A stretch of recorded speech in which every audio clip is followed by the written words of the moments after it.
How to change phone number on PayPal. Hi everyone, welcome back to the channel. In today's video I'll guide you on how you can change your phone number on PayPal, so make sure to watch the video till the very end.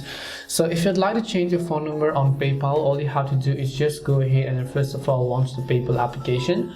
Once you launch the PayPal app, just go ahead and first of all log into the account. So then once you log into the account, you're going to see this type of interface where when you log in, you have to tap the profile icon from the top left hand side of the screen here, and once you tap the profile icon there, scroll down here, you'll find personal info. Tap on personal info, and then here you'll find my current phone number. Now if I want to change my phone number, I just need to tap on it first, and then I need to first of all delete this phone number. So I can either tap the change button here if I want to, or I can choose to add another phone number, or I can just tap this button here, tap on the change option, then just tap on confirm, and all I need to do is simply make sure to enter the new phone number that I would like to use, and then I just need to tap the add button and a phone number will be successfully changed on PayPal.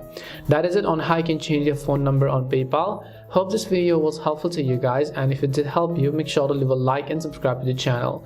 If you have got any more questions, then feel free to leave them down. Thank you for watching and see you in the next video.